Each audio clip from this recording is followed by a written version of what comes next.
She was a cover girl, and her name was Desire.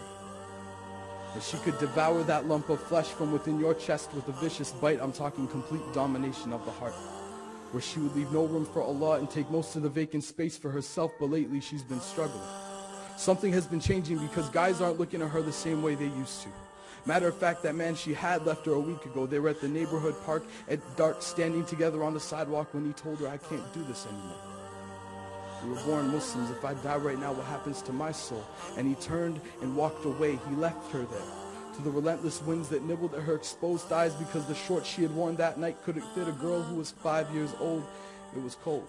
Left to her own thoughts and memories, she begins to walk home. And flashes back to when she was 13.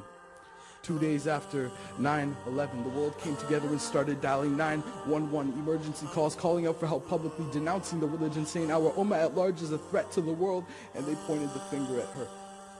Told her she doesn't belong here, that the scarf that drapes around her face is a symbol of the apocalypse, that it makes her a terrorist. She should go back to where the Arabs live. So is it to anyone's surprise that every day in grade 9, she would get a ride to school, leaving behind parents who were proud of her dedication to her faith. But upon getting to class, she'd take off the hijab and let her hair fall down her face. She didn't want to be an outcast.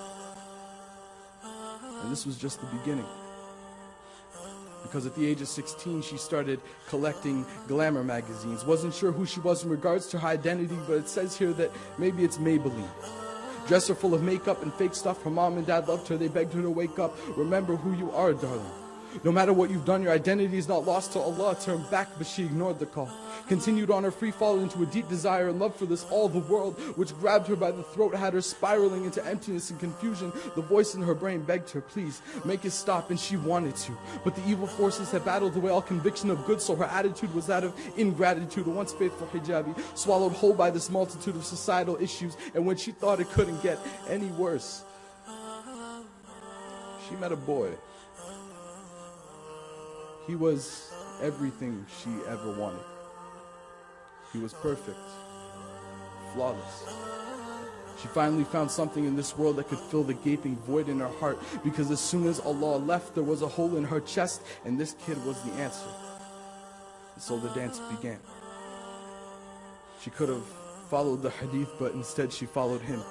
She could have found solace in Allah, but she confided in him. She could have gotten a hug from mom, but she found open arms in him. She could have kissed the Quran, but she decided to kiss him. She could have shown herself to none, but instead she showed herself to him, until it became a whirlwind of colors, breath, and skin, and a black hole opened up in her universe, and the deed was done.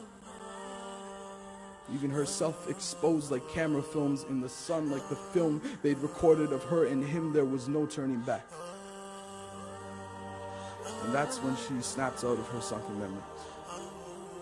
Remembering who she was, but not sure how to make amends, she runs home to her bed.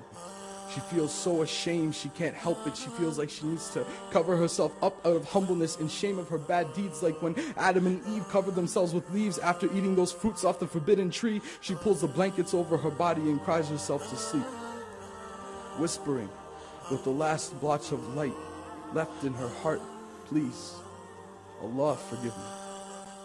Please, Allah forgive me. From there, it was quite a long journey. Asking forgiveness from her parents, going back to prayer. She lost all her friends, but their souls were transparent anyways, and she knew it. She needed structure, but it's hard to do. So every time she feels like going back, she remembers. She was a cover girl. Now she's a covered girl. And those clothes suit her well, and that hijab is her shell, because she is its beautiful pearl, a covered girl.